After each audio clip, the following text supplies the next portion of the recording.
Cimoooooooo!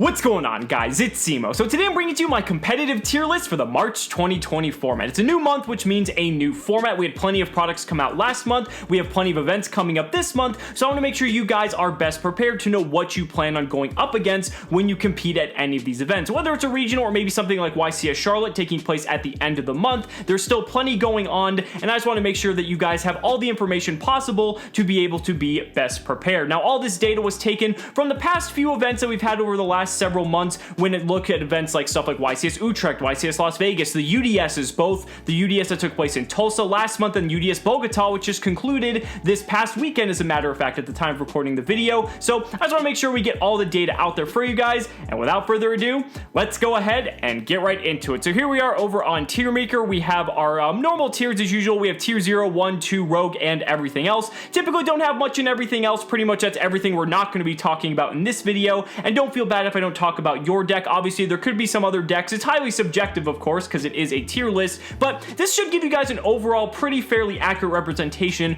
of what you should expect seeing in any high tier level event. Do keep in mind that regional metas will vary, and depending on what location you live in, it might not look exactly like this, but in terms of when it comes to a compromise between power and consistency, there are definitely some decks that are better than others. So let's go ahead and start into it. Altarguy is an interesting one. So Altarguy was a deck a lot of people were very hopeful for in the last format. I'm kind of interested in like wanting to put this in the tier 2-ish category, like bottom tier 2, but I'm actually going to go ahead and put this in the Rogue tier category. I think with the introduction of Lightning Storm, we have so many just back row hate cards like Evenly Match and all these different things. I definitely think Altarguy has taken a back seat. Now, the thing is the deck is still got a lot going for it, but I think just because so many people are just playing all these outs that are just naturally good against the deck, even though you might see people playing this deck, I think it kind of falls a little bit on the power level, even though there's a lot of people playing it in terms of overall representation. That's another thing to keep in mind with this tier list, is that when it comes to the tiers, that stuff at the top tiers you're going to see people playing the most of, and as you go down, it's going to gradually become less and less. So Cyber Dragon's another one. I want to put this in the Rogue tier as well. This actually just got second place at the UDS that took place in Bogota. Cyber Dragon's a deck that you shouldn't expect to see a lot of. There are still people piloting it, and the deck is like okay for what it's worth, but I don't think it's as nearly as good back in like its heyday when like Cyber Dragon Orcas was at full power or anything like that. It definitely still is more of a meta call deck, but obviously if it took second at the UDS, which has some of the best players in the game in attendance, the deck can't be too bad, right? So I just kind of want to leave it in the Rogue tier because it has potential, but I don't think it's nearly as good as it has been in the past, but you might still see one or two pop up here and there. And Ferno's another deck that actually is going to be in the Rogue tier, as a matter of fact. So the reason for this is because Herman Hansen, as a matter of fact, got second place at the Team YCS in Las Vegas. He also got third place at a Pasadena regional not too long before that, playing Infernoid. Infernoid's interesting because it has a lot of very good matchups against some of the top graveyard reliant decks, but it does falter in some areas, and Infernoid inherently has some consistency problems just because of the way that the core mechanic of the archetype is.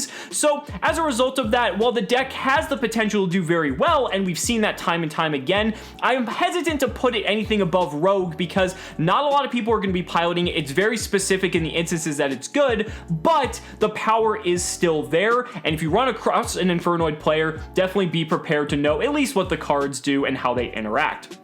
Next up is Thunder. As you see, we've changed out Colossus for Titan. I'm going to go ahead and put this in the Rogue tier category as well.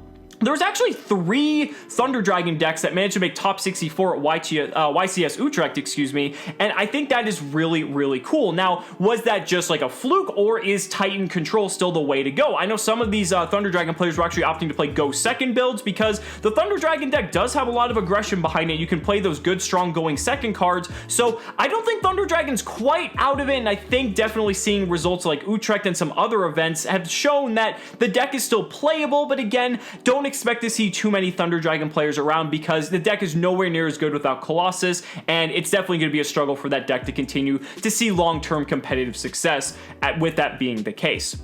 Next up is Invoked. This is just pure Invoked, or like the Mech Knight Invoked variants. Again, we're going with Rogue tier. We'll get to another Invoked variant later specifically that's going to be much higher up on this list, but when it comes to like pure Invoked and Mech Knight Invoked, those are typically going second builds that are kind of focused on like hand trapping the opponent and kind of capitalizing on the fact that you can play all the good going second cards. Perfectly viable strategy, but again, it's hard to put it above anything besides Rogue because these decks are heavily reliant on the other decks that are in the meta, and if the meta shifts in a specific way, then these decks don't really become viable. But these decks have seen success with, especially with the way the current meta is shaping up, so I wouldn't be surprised to see it continue to do well to some degree, but I don't really want to put anything above that Rogue tier. Next up is Hero. We're just sticking with the Rogues. I mean, I'm just going in order here. I didn't really plan this. It kind of just got randomized, but again, Hero, another solid Rogue pick. A lot of people had high hopes for this deck, but the deck is still very, very strong. You've got an incredible win condition in Destiny Hero Plasma. The deck has tons of consistency, can go second very well with the ability to have explosive OTKs out of nowhere. Don't underestimate Hero. That is a very, very potent deck. It does hard lose to some cards like Nibiru, but it's a very scary deck if you do not know the ins and outs and how to play around specific threats. We have Guru next. Again, Rogue. I did not plan this, I swear. Guru control at the Rogue tier. Guru is still kind of like with Altarguy in that same boat, but even like less so compared to Altarguy. A lot more people are going to be on Geist over Guru, but Guru's still fine for what it is. Just another back row control deck. Has some advantages over Geist in that its engine cards are a lot easier to access because you have Hidden City, Terraforming, Guru, things like that. But you're going to see some Guru every once in a while, but it's nothing too different to Altarguy. Same strengths and same weaknesses for the most part. Pendulum. I want to throw Pendulum on here. Again, Rogue tier. Deck is still has a lot of potential, right? There's still a lot of really cool plays the deck can do. You've got some incredible cards in stuff like Master Endymion, the Pendulum summoning mechanic in general, the Endymion cards for the most part. I mean, I'm talking about Pendulum, but I'm kind of more focused here on Endymion, and when we get some other cards in the future, I think that's definitely going to bolster the deck even further, but, you know, no Electromite definitely does hurt, but people are still seeing success with the deck, and so I want to give credit where it's due and put it on the Rogue tier because there are still people who do really love Pendulum, and they're definitely going to continue to play it. Next up is Orcas. Wow, this is really funny. It's just continuously just going on the Rogue tier because Orcas is, yes, in fact, Rogue. Now, a lot of you guys might be wondering why that's even included on this list, but when it comes to Orcas, the interesting thing about it is the fact that we're going to be getting some new support in Dual Overload that makes this deck much more viable. I think now the deck is fine, but it's not nearly as powerful as it once was back when it was tier 1, and that's just because it's just been eclipsed in power level by some of these other decks. Really losing that Harp Horror definitely hurt the deck, but it's still viable. Dingirsu is still a very powerful and unfair card. You also still have plenty of plays by being able to interact on your opponent's turn with Babel, so it'll continue to see some relative amount of success. And then we have Gren Maju. So Gren Maju going to the Rogue tier. That might actually wrap up the Rogue tier, and I swear I didn't put all 10 of these first, so that's really bizarre. But Gren Maju, again, a very strong going second deck, just really can beat opponents out of nowhere. Very terrifying deck, as a matter of fact, and definitely a pretty solid Rogue contender. This has pretty much been like one of the Rogue kings for quite some time now, but again, very terrifying going second decks. There's a lot of going second decks in this Rogue tier, but a lot of very potent going first decks as well. All right, so now we're done with the Rogue, I promise. So let's go ahead and get to the other tiers here. So we're starting with Salomon Great, and that's going to go into tier 1. Now, a lot of you guys might be thinking, how is this deck tier 1? It lost Mirage Stallion, like there's no way.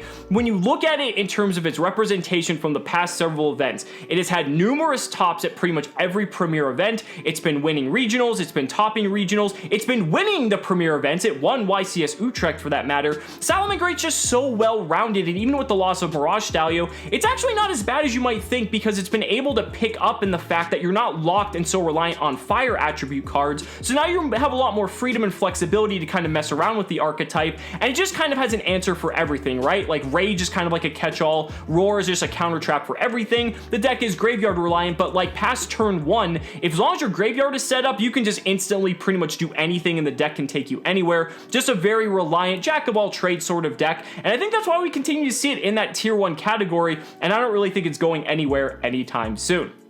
Next up is Spiral. Spiral's definitely tier 1. I think I'll go ahead and put it over Salomon Great as a matter of fact. Spiral just continuing to dominate. I would definitely say that the biggest weakness of Spiral is its consistency, just solely due to the fact that there are some hands in Spiral that are just like basically unplayable just because you play so many different weird 1-ofs because it's a combo deck, right? And you're wanting to play as many combo pieces as possible, and sometimes you just get awkward hands that you really can't play out of. And I guess the other big weakness is that so many people are playing cards specifically for Spiral to go after you. However, Spiral's still one of the biggest threats of the format. If you look at the past several events, Spiral has pretty much had the most representation at the top cut and has probably taken the most victories from that point as well. Very solid deck, very, very terrifying, and it's going to continue to be probably the best deck of the format moving into probably until we have Master Rule 5 coming up here in April.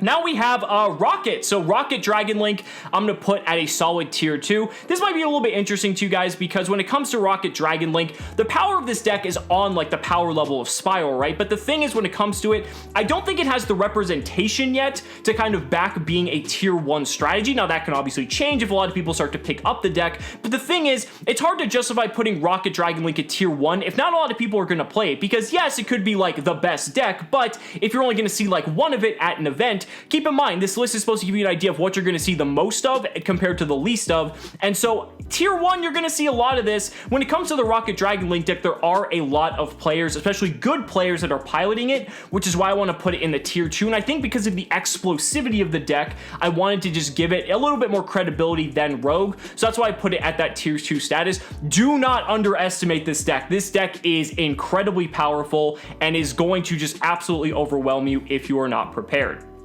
Next up, we have Shaddoll. More specifically, we have Invoked Shaddoll, and that has to go to tier 1. Now, Invoked Shaddoll, absurdly powerful deck, and the reason I say this is just simply due to the fact that Winda is a card. If you look at a lot of the decks here, Winda just kind of shuts down a lot of the decks on its own, so you don't even have to do these crazy combos. Like, if you can just stick a Winda most of the time, like 85% of the time, you're probably just going to win the game outright because not a lot of decks have built-in outs for Winda, especially game 1, obviously depending on the matchup, but looking here, there's not really many decks that can take that on. Winda is an absurdly powerful card, and the fact that the Invoked engine just provides so much consistency to the Shaddoll deck, I mean, it's really no surprise to see that as soon as the Shaddoll structure deck got released, it has just been taking events left and right. You've seen an absurd amount of play, even at the UDS in Bogota, even though it didn't make the top 8, I believe it was the most represented deck from what I heard from some of my sources. So, you know, Invoked Shaddoll, it's a very powerful deck. I think one of the biggest things looking at this format is try to have an answer for Winda if you can, especially if you're going into, you know, any sort of big level event. Because if you have a difficult time dealing with Winda, you might have a very, very rough time in that event. Next up, we have Lite. I'm putting Lite at tier 2. The reason for that is just because, again, it's this combo deck similar to like Spiral and the Rocket Dragon Link deck, but again, it's combo, right? And these decks do have some weaknesses and some solid choke points, but very, very high ceiling. It does see a lot of play, and so that's kind of like the trade-off I want to give it here is that you're probably going to see like something like more Lite than you might see of Rocket, at least at the current moment. Obviously, that could shift as the meta progresses, but the thing is, this deck is still going to be everywhere. I think it actually won the UDS in Bogota, as a matter of fact. Another deck that's been taking huge portions of representation of top cut from the past several premier events and been winning regionals left and right. So again, Lite not really going anywhere anytime soon and definitely still a big threat in the meta. And then the last deck is going to be Dinosaur. We're putting Dinosaur at tier 2, baby. And the reason for that is because I definitely think this deck has proven itself. This deck, compared especially when you look at these other rogue options, it's been able to take first at YCS Las Vegas, its representation at pretty much all the top premier events. It's been taking some level of top cut, which I think is very important, especially if you're going to have a deck at the tier 1 or tier 2 status. It just matches up really well just because of the way the deck plays. It's one of the best going second decks because you can play all the good going second cards. Ultimate Conductor Tyranno is just an absolute beast in so many different matchups, and the deck can just OTK you so easily, especially if you're not prepared to combat this deck. decks. So I think I have to give Dino the respect it deserves and put it in that tier 2 category. But guys, those are just my thoughts. Let me know down in the comments what you guys think about your top picks for the competitive tier list going into the March 2020 format. I'd really love to hear your thoughts. Thank you guys so much for watching the video. Be sure to like the video as always. Subscribe to the channel for more amazing Yu-Gi-Oh content. And if you found this video helpful, consider supporting me on Patreon or becoming a YouTube channel member. Just by showing your support in any way that you can, you're investing in my ability to continue bringing you amazing Yu-Gi-Oh content. So thanks so much again, and we'll see you next time.